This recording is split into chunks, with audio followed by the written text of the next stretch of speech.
don't know why I got involved in politics personally. I mean, outside of politics, I have a very successful business. I'm a high-profile individual in the world of sport. But something draws me into politics, draws me all the time back. I got involved with the referendum party in the early days. When they ceased to exist, I joined UKIP, and I was involved in the sort of raise of UKIP in 2004. I was asked to stand for the Mayor of London in 2004, and I looked at the figures that we'd done in 2000, the first mayoral election. We came stone last out of 12 people. We had a gentleman called Damien Hoppy, I think it was. I'm sure it was Damien because he ran as my running mate in 2004. 2004, we actually, in London, shocked the political world. We came fourth, drawing 47% of the votes, which went to prove to me that personality does help in politics. We are changing more to the American style, and that's one of the things that frightens me in this election, because it is being judged on the personality of the three leaders on these debates, which I think is unfair, because there are lots of other parties like ourselves, like the BNP, the Christian Democrats. Everyone should be given the opportunity to put themselves forward to the British public, which we are not being given. And I sit there and I just think, you know what, you've got to vote with your own conscience and what you believe. Am I a UKIP person through and through? I am to a degree, but I come from a Labour family. My parents were working class. I was brought up under the Labour government, but the day Tony Blair got into power, completely changed my views of Labour. They don't, you know, how can you get a socialist prime minister leaving office and becoming a multi-millionaire? I mean, poor Harold Wilson must be turning into his grave and Johnson. And the Kinnicks, an ordinary family from Wales, they go into Europe, failed, again, multi-millionaires. There was something wrong when someone goes who's in public service and then go into public service to serve the public and come out multi-millionaires. I do believe in people making money. You know, I've made money myself, but mine's through hard work, not from ripping off the public and ripping off our taxpayers.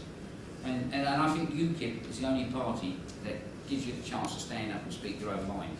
I mean, I know that if I was a Tory or a Labour or a Liberal, I would not be able to preach what I preach in Barking or what I preached in 2004 in the mayoral election.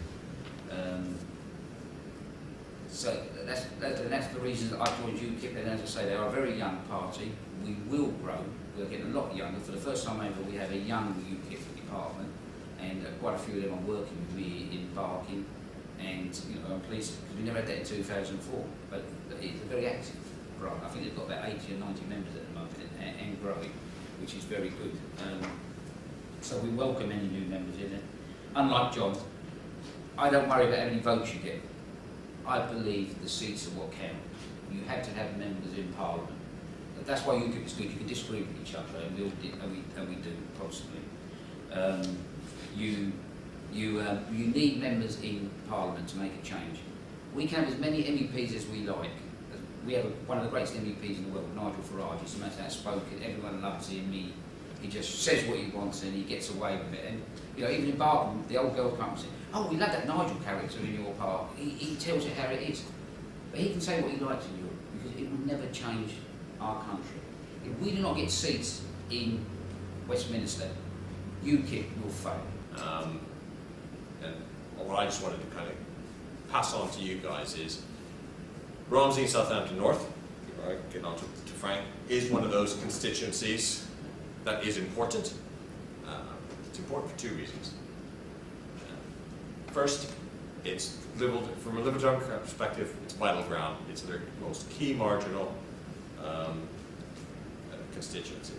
If they lose that constituency, they're scared that could be, you know, on the night that be a trend they don't want to see happening. For the Conservatives, that's a must-win.